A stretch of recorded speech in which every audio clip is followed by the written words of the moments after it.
हा video late यायचं कारणच हे आहे की आज आम्ही खूप मोठा कांड केलाय. 10 जुलै माझ्या बर्थडेच्या आदल्या दिवशी आम्ही माझी लहानपणीची एक इच्छा पूर्ण करायला गेलेलो. लहानपणापासून मला साऊथ इंडियन मूवीज खूप आवडतात. त्यातले हिरो, त्यांची स्टाईल, त्यांची पर्सनॅलिटी माझ्या वागण्यात कुठेतरी दिसते लोकांना. मी मास खूप वेळा बघितलाय. नागार्जुन सरांच्या हातावरचा हा टॅटू मला लय आवडायचा. त्यानंतर विक्रम सरांच्या हातावर सुद्धा मी असाच सूर्याचा टॅटू बघितलेला. तेव्हापासून पेन, स्केच पेन, मेहंदीने मी हातावर काही ना काहीतरी काढत असायचो. आज अचानक मनात आलं की परमनंटच काढूया, पण ते पण एवढं सोपं नव्हतं. एकदा काढलं की झालं, आयुष्यभर ते माझ्यासोबत. कसं दिसल, घरी काय म्हणतील, टॅटू खराब झाला तर, इन्फेक्शन झालं तर, असं बरंच विचार येत होतं. पण करण भाईंनी मला सांगितलेलं, टेन्शन घेऊ नको, तू जो विचार केलायस तेच तुझ्या हातावर दिसणार. आणि खरंच इतका भारी टॅटू झालाय ना.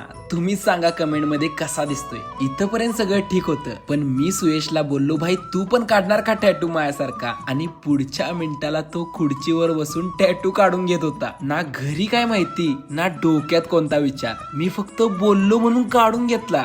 असा भाव आहे माझा. आता जर तुम्हाला पण प्रोफेशनल टॅटू काढून घ्यायचा असेल तर आपल्या करण भाऊंचा नंबर आणि डिटेल्स मी पिन कमेंट मध्ये दिल्यात. चला आता काय निवांतच.